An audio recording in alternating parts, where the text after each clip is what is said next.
պատգամավորներ, քաղաքացիական պայմանագիր խմբակցության անունից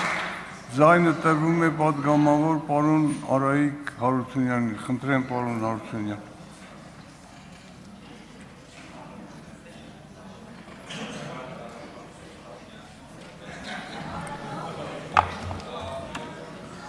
Բարձր հարգելի գործընկերներ, 6 տարվա ընթացքում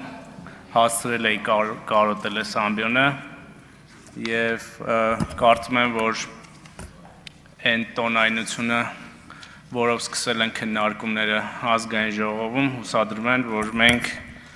կարող ենք երկրի առաջ ծառացած խնդիրներին լուծումներ գտնել։ Ես նախ շնորհավորում եմ ազգային ժողովի նոր գումարման ընտրությունը և արդյունավետ աշխատանք եմ մաղթում բոլորիս։ Քննարկում ենք Ռուբեն Ռուբինյանի թեկնածությունը ազգային ժողովի նախագահի պաշտոնում։ Ես նախ ուզում եմ ասել, որ պարոն Ռուբինյանին շատ վաղուց եմ ճանաչում, ամբողջ նրա քաղաքական կարիերայի ընթացքում ես ուղեկցել եմ նրան, նա ուղեկցել է ինձ, տեսել եմ նրա ուժեղ և թույլ կողմերը, բայց ակնհայտորեն ուժեղ կողմերը շատ են, և ես կարծում եմ, որ պարոն Ռուբինյանը ընտրվելուց հետո մեծ պատասխանատվությամբ և նվիրումով կկատարի այն պարտականությունները, որոնք վերապահված են ազգային ժողովի նախագահին։ Ես նաև ուզում եմ շարունակել պարոն Ռուբինյանի բացած թեման իշխանության և ընդդիմության հարաբերությունների մասին ազգային ժողովում և մենք երեկ ի նկատի ունեմ կառավարող ուժի ներկայացուցիչները ավելի շատ խոսեցին ընդդիմության մասին, բայց դա խոսակցություն չի ընդդիմության մասին, դա առհասարակ խոսակցություն է իշխանության մասին, որովհետև քաղաքացին, երբ որ գնում է ընտրության, այդ թվում նաև հունիսի 7-ին, գնացել է ընտրել է իշխանություն, որի մի մաս է ընդդիմությունը։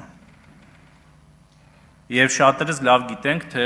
որն է ընդդիմության դերակատարումը իշխանության մեջ, հակակշռել և բալանսավորել։ Սա ինչի համար է հարամյակներով գրվել, մշակվել այս օրենքը, որպեսզի այդ համագործակցությունից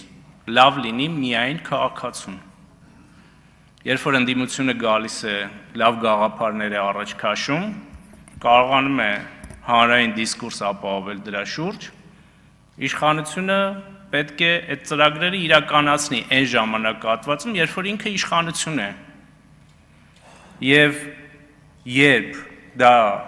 իրականացնում է,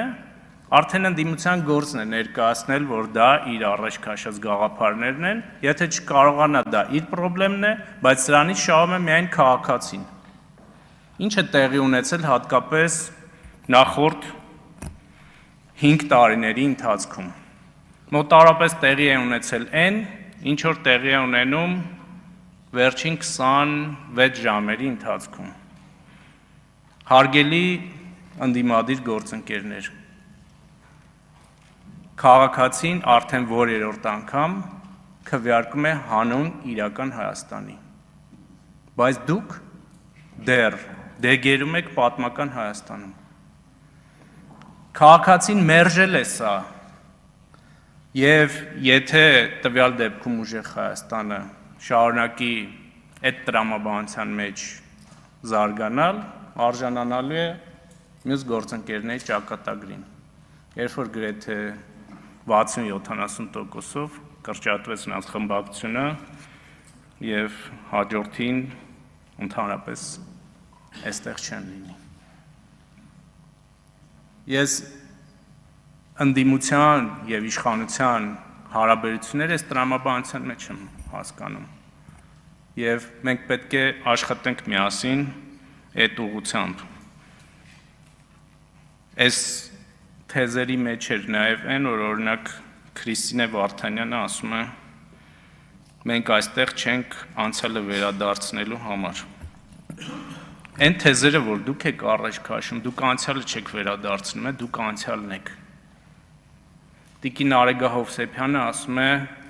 մենք նոր երիտասարդ քաղաքական ուժ ենք, չէ, Տիկին Հովսեփյան։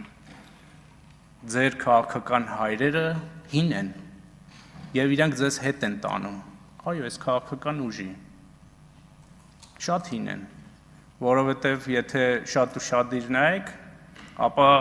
ձեր մեջքի հետում կտեսնեք Կարեն Կարապետյանին, որը ՀՀԿ խմբակցության ղեկավար է եղել եւ Սերժ Սարգսյանի աշխատակազմի ղեկավար։ Կտեսնեք ձեր կուսակցության առաջնորդին, ով շատ ակտիվ, օրինակ հիմա Գագիկ Ծառուկյան եք պաշտպանում, բայց 15 թվականին շատ ակտիվ մասնակցում էր Գագիկ Ծառուկյանի շուրջ ռազմորկեքին եւ իտոգներ էր տալիս։ Հին եք, այ երբ որ ձերբազատվեք այդ գաղափարներից ու այդ մարդկանց ազդեցություններից, մենք կունենանք մեր ժողովրդի ուզած իշխանություն եւ ընդդիմություն հարաբերությունները։ Ես մի քանի թեզերի եմ ուզում անդրադառնամ, որ այստեղ հնչել են։ Մասնավորապես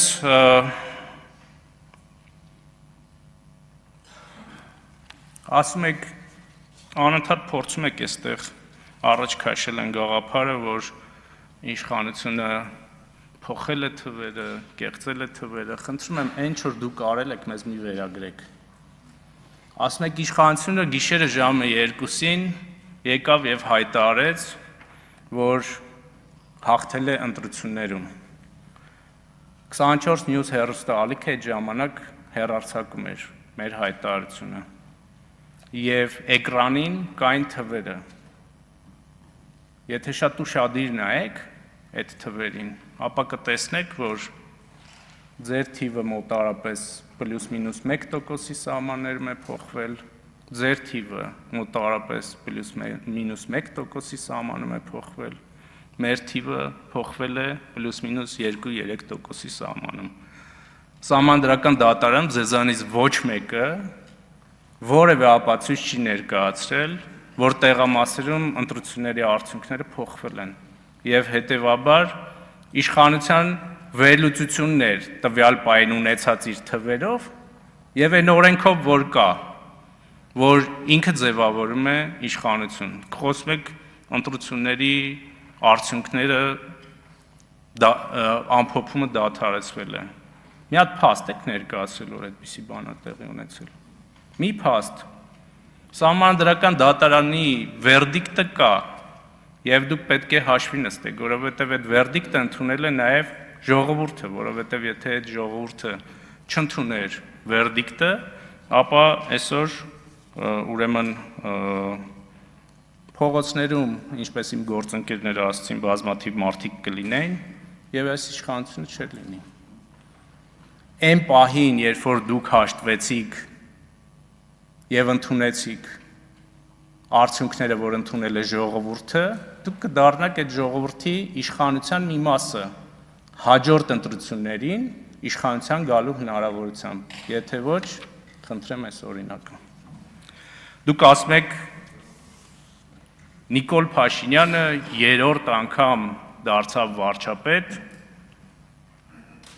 իսկ ինքը դրա դեմ պայքարում էր Սերժ Սարգսյանի ժամանակ։ Սերժ Սարգսյանը Սահմանադրություն էր փոխել 3-րդ անգամ դառնալու վարչապետ, երկրի ղեկավար։ Եվ այն օրենքների եւ օրենսդրության սահմաններում, որ տեղի են ունենում ընտրություններ, դրանք գործում են քաղաքակիրթ շարք երկրներում։ Մերկելը 4 անգամ դարձել է Գերմանիայի կանցլեր։ 4 անգամ դարձել է Գերմանիայի կանցլեր։ Այն նույն օրենքների տրամաբանությամբ, որ մենք ունենք։ Եվ այստեղ շատ հաճախ այդ իրողությունների նենգափոխում է տեղի ունենում։ Սա էլ է վատ, որովհետև դուք ապակողնորոշում եք մեր ժողովրդին։ Եվ հետո շատ դժվար է լինում, մեծ ջանքեր է գործադրվում, որպեսզի դա փոխվի։ Այստեղ տարբեր քրեական գործերի մասին խոսվեց, օրինակ Ռուբեն Մխիթարյանի գործը համեմատվեց 2008-ին տեղի ունեցածների հետ, հարգելի գործընկերներ, դուք երևի այդ ժամանակներ չեք ապրել։ մեր ժամանակների առավելությունն է եւ ասում եք ինչ արդյունք եք ստեղծել։ Մենք ստեղծել ենք այն արդյունքը, որ կարող է իրավապահ համակարգը սխալվի կամ թերանա, բայց մենք ունենք դատարաններ, որոնք դրանք կարան բեկանել։ Ձեր ժամանակ, պարոն Քոչյան, ձեր հայրիկի, պարոն Կարապետյան, ձեր հայրիկի իշխանության ժամանակ որևէ դատարան նման որոշում չէր կարող կայացնել։ Հարգելի գործընկերներ, համի բան էլ ես մտածում եի, որ մենք Գառնիկ Դանելյանին կկարոտենք, բայց երեք հասկացանք, որ չէ, եւ հարգելի գործընկերներ, ես ուզում եմ ասել, որ քաղաքացիական պայմանագիրը այնպես, ինչպես միաձայն առաջադրել է պարոն Ռուբեն Ռուբինյանին ազգային ժողովի նախագահի պաշտոնում, այնպես էլ քվեարկել է միաձայն նրա տեխնացության օգտին։ Շնորհակալություն։ Շնորհակալություն, պարոն Հարությունյան, հարգելի գործընկերներ, մտքերի փոխանակությունն ավարտվեց։